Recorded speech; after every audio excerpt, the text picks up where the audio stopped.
Hello, this is a prototype nether blue ice based item delivery and receiving system.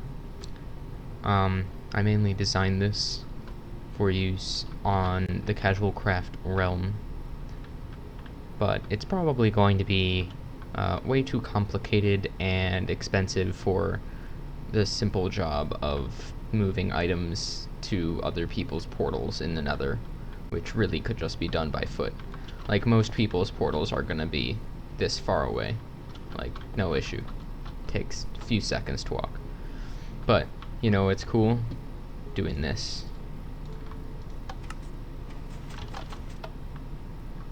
See? That's pretty cool, and that's even cooler. So let me explain why that needs to happen, what this does, and how it works. So let's start over here. So over here we have the send dropper. You put the items you want to send in here, and then this is the receiving chest. The items you receive come into this chest. So that's cool, but there's a little bit of overhead that needs to happen. You need to first send a stamp, which is just a named piece of paper that determines where you want to send your item before you can actually send your item. So right now these stamps are just numbered, but they could be, or probably should be, the names of people on the realm. So let me just pick number 6. So I want to send it to realm member 6. I'm gonna send it off. So then it takes the corner, skips that thing, and then comes into this system. So this right here is a pretty standard item sorter, and it has all the different names of people. Whoops, accidentally took that one. Whatever. If I put that many items in, it's going to filter all of them out until there's exactly the right amount. So whatever, I'll just take all of them back. Oops. So I just sent 6. So what happens is when the item filters something, the extra stamp goes into one of these barrels, which then activates one of these one of these comparators for some time. And what happens is these redstone torches turn off. Then these pistons retract, causing these to unpowder. Power. I cannot speak, but I'm doing it in this one take, and you can't stop me. Then all these hoppers under here activate, or just the one necessary, and then it takes the extra stamp out from the barrel. So what that does is it gives this enough time for this to be unpowered and detected by these over here, these 4 tick repeaters. So what happens after that is one of these gets powered, only one, and then one of these droppers spits its item into these hoppers, and these hoppers are powered, so they won't drop the item back down into the dropper, essentially making RAM, or something analogous to RAM, storing which recipient is supposed to get the item. And then, well, before that dropper fires, each hopper is reset, so the system is cleared. Then after that, one of these pistons is retracted unless, oh, you know what happened? When I accidentally put in too many of these, it actually reset the system. So let me just manually put in number 7, and you can see what happens. There, that one clicked, bam. See, now this one's unpowered, and it's at number 7. So now if I send an item, it's going to appear in this hopper. Well, it's going to appear in this hopper because all the hoppers before it are powered by these.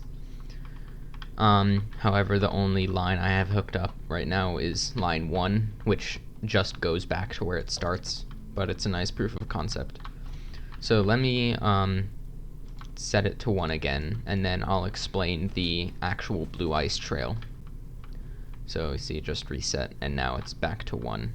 This is a system for later, but this shows you that it's at 1. So this is the send dropper. When you send an item, I'm just going to send another one. What happens, it's kind of hard to see because of all the blocks. This is a good angle. I'm just going to grab one of these, place it. So when you flick it on and off, oops, this slime block gets pushed out, just slamming the item in that direction. But I can actually, yeah. You see that this piston down here fires afterwards. That's because the slime block pulls the block back. So this one's there to just push it back out so the next item doesn't just fall into this hopper, or worse, lava, or the ground. I don't know. It just gets replaced, and that needs to happen. Then this section right here is just for returning items. I'll get to that later. And then we reach the corner, or the turn. So this one's pretty cool. It works in both directions, and it's symmetrical along the XY line. Haha. When an item passes over this, after a certain amount of time, these slime blocks will push the item just as they did back there. But now it has to worry about this other perpendicular piston. All it really does is it just pushes the entire thing and then replaces the block as usual. And it just works on the other side as you would expect. And it works fine. So if I just toss an item in there, bam, it works. Now for one of my favorite parts of this is the input versus output crossroads. So this right here is another slime block contraption that pushes items back. Oh, you'll get to see it in action. So there, it just pushed the item. The way this replaces the block isn't as straightforward. I don't have a second observer here that replaces this block as soon as it gets activated, and I'll show you here. So I'm pretending I'm an item. So that's all that happens. It just gets pushed, and this blue ice gets pulled back, but it doesn't get replaced yet.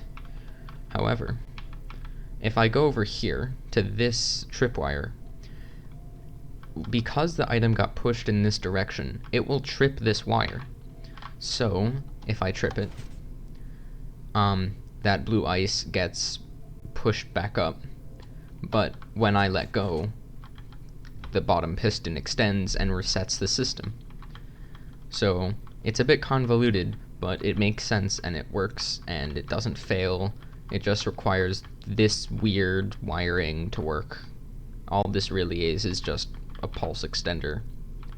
That pulse extends on the falling edge, but is instant on the rising edge, which is crucial for this to work. Now for the original reason this was created, which was when an item goes from here to here. So I had to make it fast enough that when this item was getting pushed at high speeds by this slime block, it would still make it over there. So that's why this has to be as fast as possible. Like, the amount of delay for this getting retracted is not retracted, extended is 1 tick, and this one is 2 ticks. So that works fine. And it's very close. Like, let me just show you how close it is. Very, very closely timed. I kind of worry that it's so close the realm lag might do something to it, but it's pretty dang cool.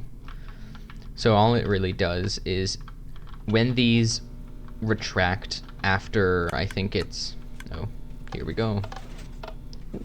Whee! Yay!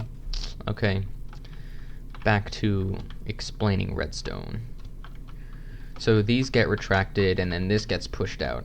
And then when you want to reset the line to allow an item to pass through here, you retract these and then extend this. And it's really simple, but because slime blocks are involved, you can't just have a NOT gate somewhere. You have to have this pulse extender there, and you have to have this exact amount of delay, or else weird things will happen. Took a lot of troubleshooting to get this to work, but I'm pretty proud of it. So ultimately, this system is really expensive, really convoluted, but I don't know, I think it's super cool just seeing all of it work.